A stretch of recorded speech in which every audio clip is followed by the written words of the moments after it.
Hey guys, it's Rod with Civil Advantage Firearms Training. Thanks for joining me again for another episode of Bill C42 For Dummies. Today we're going to talk about the POL merging with the PAL. So the POL being the possession only license, which will merge with the possession and acquisition license, which of course allows you to possess and acquire new firearms.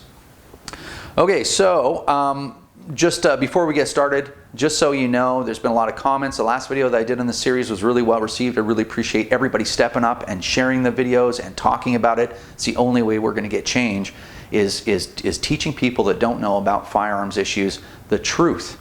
We're peddling the truth, right? So don't forget that. Chin up. Let's keep pushing forward.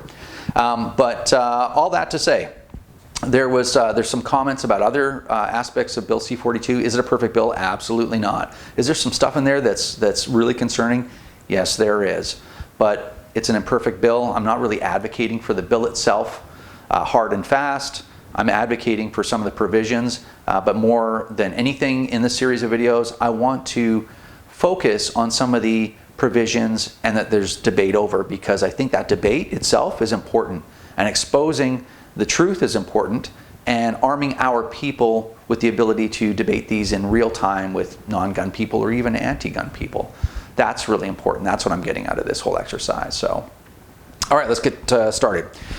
Okay, so if we're going to talk about gun control, we got to get an opinion from the experts, right? The Coalition for Gun Control. So on their website, they have an overview of Bill C42, and they have a section that talks about the merging of these two licenses called Relaxed Controls on Gun Owner Licenses.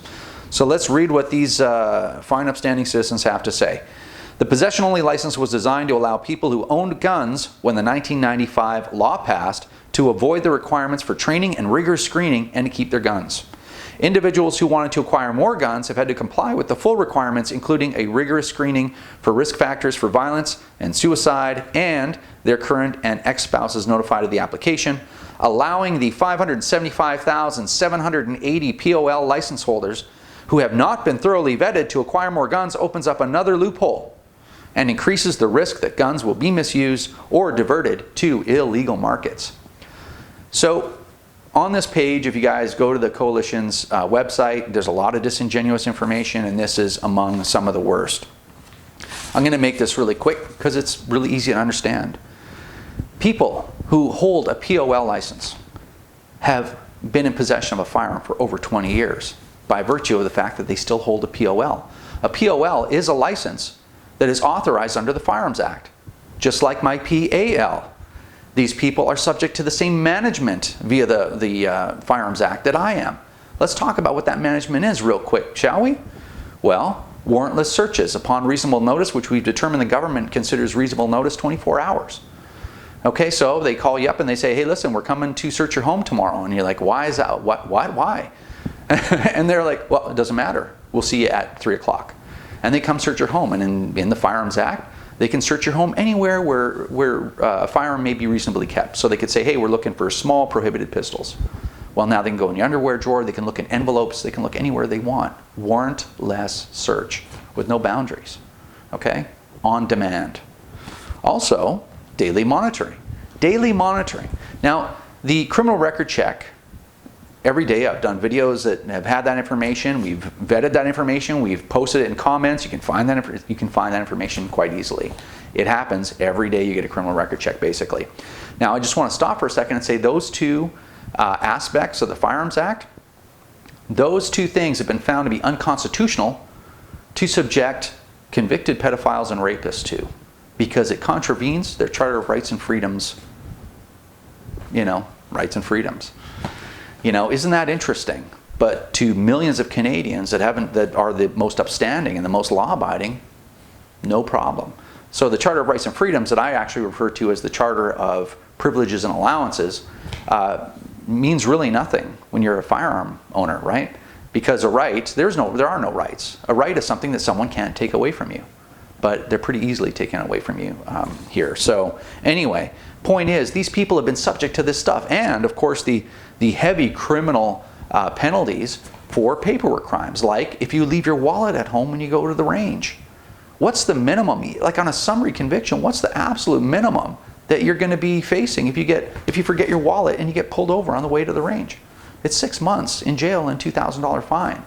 For a second offense, God forbid that you do it twice or you don't have the appropriate paperwork, it's 5 years. I mean, there's sledgehammer penalties, and nowhere else in our society do we have such extreme penalties for paperwork crimes or things like forgetting your wallet at home. It's asinine. But anyway, PAL holders have been subject to this since the law changed. And so they've been in peaceful possession of firearms for this entire period. In fact, they're probably more eligible, and they've had to renew, so they've gone through the process, start to finish. They've renewed their licenses at least 4 times, right? But they're in fact probably better. They're probably more reliable than I am because I've only had a PAL for 10 years. So to say that these people are unfit to own firearms is ridiculous. Now the last thing that I want to address is the last line in this thing, which is crazy. These people are going to open up another loophole that increases risks that guns will be misused or diverted to illegal markets. So this implies that if I have a POL and I've shown myself to be reliable for how many years, I'm going to get a PAL and I'm going to start buying guns, legal guns, under my license and sell them to criminals. That's not even where illegal guns come from, right? Here, let me help you. The National Weapons Enforcement Support Team did a study in Vancouver. Here it is on the screen. I've used this report before. This is the police's document. 94% of the firearms that they seized came from Washington State, came from out of the country. There's no POL holder or PAL holder responsible for that. It's ridiculous. Criminals don't follow the rules. Of course they don't. But if there's guns in trunks of cars, most of the guns criminals use are stolen from legitimate gun owners. And isn't that a problem with the new transport rules?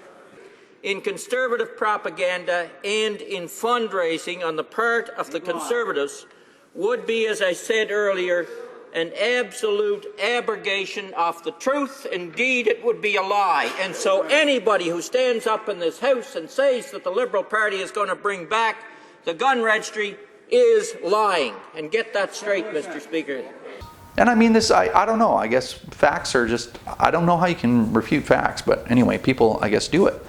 So anyway, all this to say that, that merging these 2 licenses has absolutely 0 impact on public safety. You know, what else can you say about it? But anyway, hopefully this helps, and it helps solidify this argument over at least this provision. So if you want to follow us on Twitter, you can at CivilAdvantage1, or you can find us on the web at www.civiladvantage.com. Thanks, and we'll see you next time.